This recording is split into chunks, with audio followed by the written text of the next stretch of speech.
और अपने नारों में, अपने डीपी वगैरह में, अपने कहानियों में, अपने शायरियों में उनको याद करते हैं।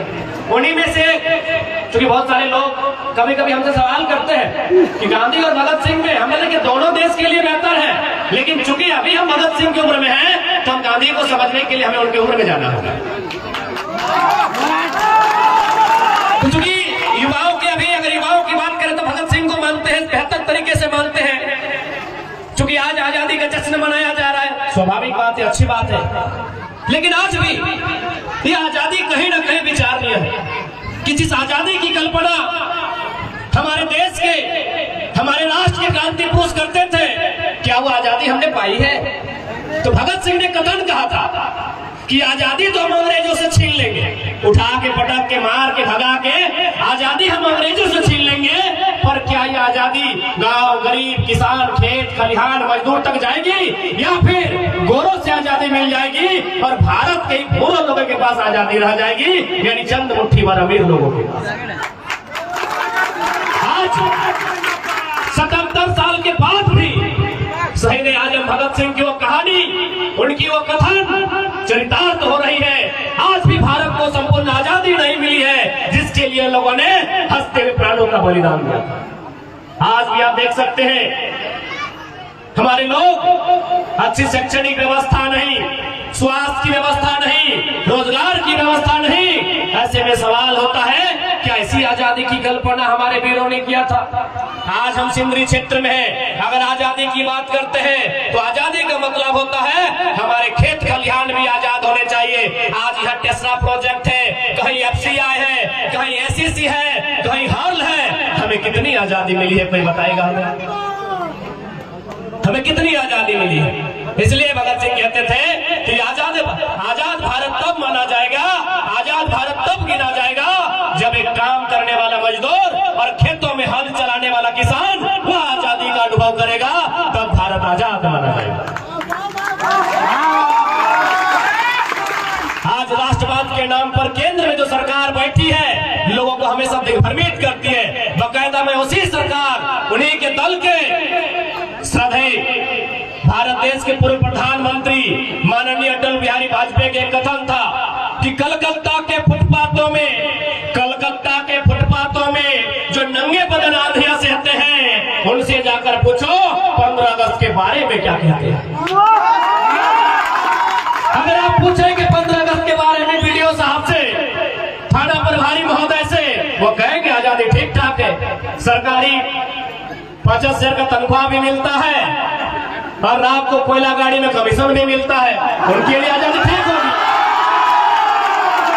हो सके आपके थाना प्रभारी वीडियो CO ईमानदार होंगे, मैं उन पर नहीं कह रहा हूँ, मैं पूरे ऑल ओवर भारत और झारखंड की बात कर रहा हूँ। आजादी चंद मुट्ठी भर लोगों के हाथों में। एक आम व्यक्ति, आप नजर दौड़ाइए, आप छतों से चढ़कर दामोदर नदी का यह किनारा, यहाँ कोयला की खदानें।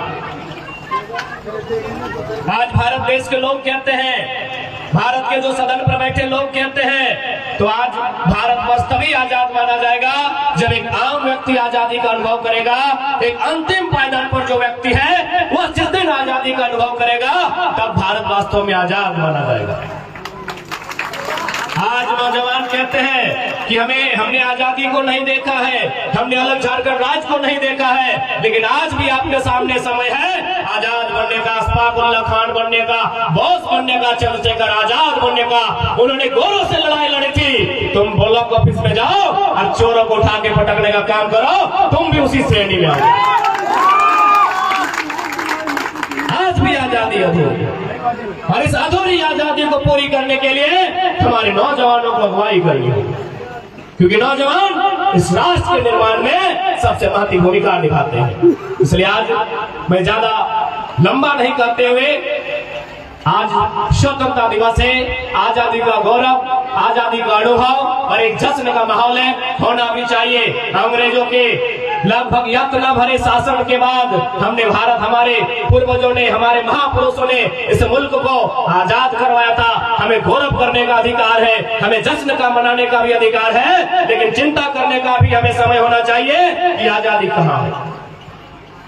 आज भारत के जो सर्वोच्च नेशनल मीडिया है, अगर उनकी माने तो भारत देश में एक महारानी रहती है, वो 3 लाख की साड़ी पहनती है, 1.5 लाख की चाय पीती है, तो नेशनल मीडिया को लगता है कि भारत तो काफी तरक्कीशील देश है, भारत तो काफी डेवलपमेंट कंट्री है। यहाँ की एक रानी 3 लाख का चाय पीती है, 2.5 लाख का साड़ी पहनती है, तो भारत तो काफी उन्नति एक विकसित राष्ट्र के रूप में है। तो मैं बकायदा आज स्वतंत्रता दिवस की बेला के अवसर पर लोकतंत्र के चौथे स्तंभ के माध्यम से जनता जनार्दन की उपस्थिति में पूरे देश को संदेश दूंगा कि आजादी का अगर पैमाना और उन्नति का पैमाना अगर रानी की 3 लाख की साड़ी से तय करते हैं तो मैं कहूंगा बंद कीजिए। अगर उन्नति नापनी है तो गांव के सबसे गरीब व्यक्ति गंगा की पत्री, गंगा की गठरी में जो पैसा है उससे राष्ट्र की उन्नति को नापा है। अडानी मैडम और अंबानी मैडम की 3 लाख की साड़ी से राष्ट्र की उन्नति नहीं नापा जाए। गांव में सबसे गरीब व्यक्ति होता है, उसकी अर्धांगिनी की गठरी में, हम लोग गठरी समझते हैं ना, उस गठरी में जो पैसा है उस पैसे से वो बाजार की जरूरतमंद चीजों को खरीद पाती है कि नहीं, उससे आजादी का और उससे उन्नति का अनुभव किया जाए तब भारत वास्तव में आजाद कहलाएगा, तब भारत वास्तव में श्रेष्ठ कहलाएगा। इसलिए आज इस युवा पीढ़ी का कर्तव्य बनता है, आज आप नौजवान हैं, आप जिस उम्मीद के साथ, जिस जुनून के साथ आपने फुटबॉल में प्रदर्शन किया है, इसी उम्मीद के साथ, इसी जुनून के साथ जीवन का जो भी मोड़ आएगा वहां आपको प्रदर्शन करना है और अपने राष्ट्र के निर्माण के लिए, अपने राज्य की भलाई के लिए और अपने बेहतरी के लिए आपको संकल्प होकर आगे बढ़ना होगा।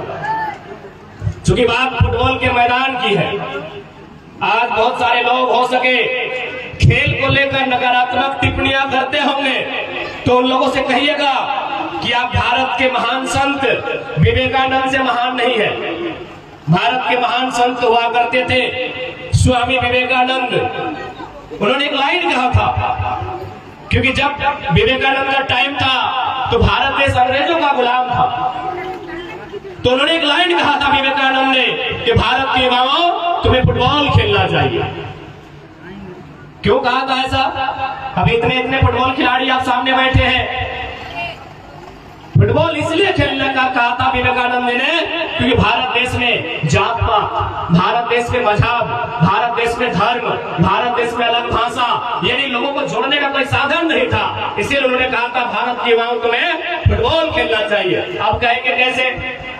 आप कभी भी फुटबॉल, चूंकि हो सके अभी 15 को जर्सी पहनते हैं, लेकिन याद कीजिए हमारे पास 9 ही जर्सी है। उतर गए 9 खिलाड़ी मैदान में, 11 खिलाड़ी मैदान में उतर गए, 12वां खिलाड़ी जब हम चेंज करते हैं तो क्या करते हैं? वो सेंटो गंजी में तो नहीं आता है, यानी जो खिलाड़ी चेंज होता है वो अपनी जर्सी उसे उतार कर देता है ना। आप देखिए उस जर्सी में कितना बदबू देता है, आप लोग थोड़ा सेंड मार के देख लीजिए उस जर्सी में कितना बदबू देता है, इसको अनुभव कीजिए।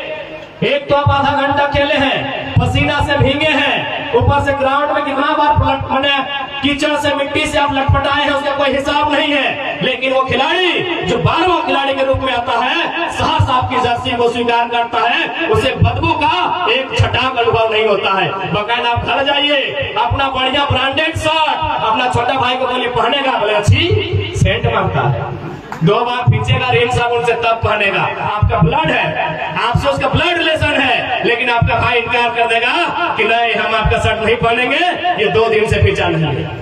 लेकिन जब खेल के मैदान में आते हैं वही खिलाड़ी आपका बदबू देने वाला टी-शर्ट उतरता है और मैदान में जाता है, यानी वहां भेदभाव नहीं होता है। यही बात विवेकानंद ने कहा था कि खेल के मैदान में भेदभाव नहीं होता है, वहां जुड़ने का मौका मिलेगा। बाकी आप कहीं चले जाए, आपकी जाति अलग है, आपका धर्म अलग है, आपका मजहब अलग है, आपकी भाषा अलग है। एक बात बताइए, खेल के मैदान में आपको जरा भी लगा कभी कि हम एक दूसरे से अलग है? थोड़ा सा भी? विजेता उपजेता टीम, मैं आपसे पूछ रहा हूँ, कभी लगा एक टीम बन के खेले कि नहीं? जबकि आपकी टीम में है कि सभी एक ही कास्ट के थे? क्योंकि मैंने परिचय पूछा तो सबसे ज्यादा संथाली भाई लोग थे। तो क्या गारों के गारों संथाली भाई थे? नहीं। एक तो विश्वकर्मा भाई लोग थे, मोदक भाई लोग थे कि नहीं? यानी ग्राउंड जो होता है, स्पोर्ट जो होता है, वो भेदभाव से ऊपर होता है। इसलिए मैं सभी को संदेश देना चाहूंगा, आप पेशे से डॉक्टर बनिए, इंजीनियर बनिए, वकील बनिए, लेकिन एक स्पोर्ट्स पर्सन जरूर बनिए।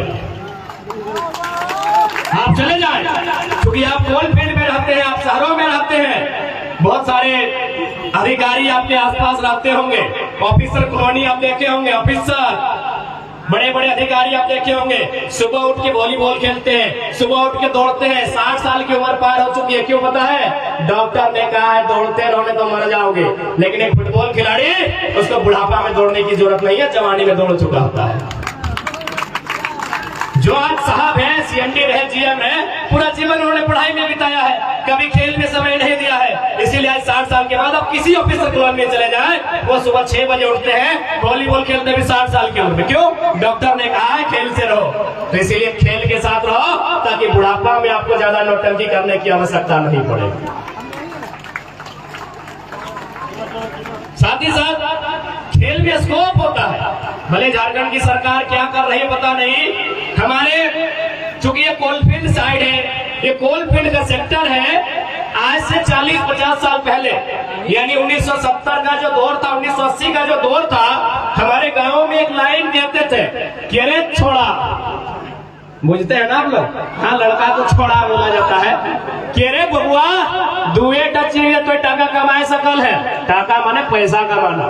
आखिर हम लोग इतना जो भी कर रहे हैं, पैसा कमाना है ना भाई, अपना जीवन थोड़ा बेहतर बनाना है, अपनी लाइफ को अच्छा लेके चलना है। तो हमारे गांव देहात में एक लाइन कहा जाता था कि अरे छोवा दुए टची तो टाका कमाए सकल है, एक बार टड़िया दौड़ के न तो मटिया खोड़ के। आप लोग नहीं सुने हैं? टड़िया दौड़ के नहीं तो मटिया कोड़ के। तो भाई इसका मतलब क्या समझा देते हैं कि टड़िया दौड़ के मतलब क्या है और मटिया कोड़ के मतलब क्या है।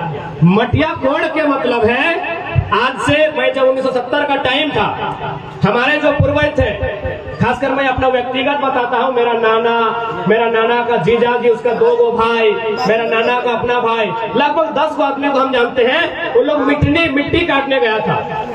मिट्टी समझ रहे, नरेगा कटवा रहा है, वो लोग मिट्टी काटने गया था, झोड़ा लेके, झोड़ा समझ रहे, गैता समझ रहे, गैता और झोड़ा लेके उन लोग मिट्टी काटने गया था। मिट्टी काटते काटते उन लोग को टाटा और बीसीसीएल में सरकारी नौकरी लगा था, इसीलिए बोला गया मटिया कोड़ के, यानी मिट्टी काटते काटते।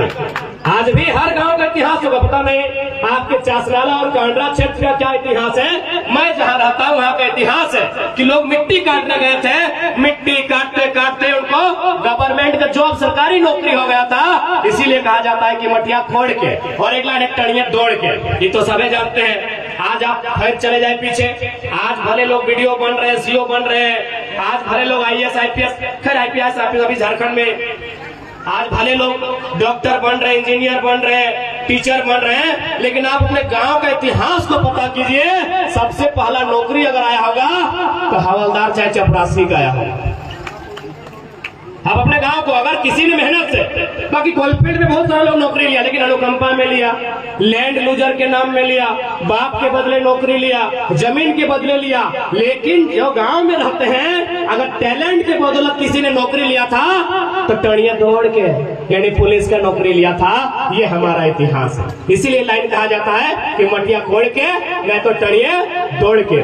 आज भी फुटबॉल खेलने वाले आपको विशेष सुबह उठकर ज्यादा दौड़ लगाने की जरूरत नहीं है। जाहिर सी बात, इतने खिलाड़ी हैं, CRPF बनना चाहते हैं, BSF बनना चाहते हैं, ITBP में जाना चाहते हैं, असम राइफल्स में जाना चाहते हैं, IRB में जाना चाहते हैं, जिला police, Jharkhand police, JF, JMP जहां भी जाना चाहते हैं, कैसे जाइएगा? दौड़ के ही ना, उड़ के जाइएगा। यदि यहाँ और मैक्सिमम जो यूथ होते हैं ना, जितना यूथ होते हैं, अगर उन यूथ से पूछा जाए कि तुम्हारा ड्रीम क्या है, वो कहता है कि हमको फौजी बनना है। आज भी आप किसी भी नौजवान से पूछे कि तुमको क्या बनना है,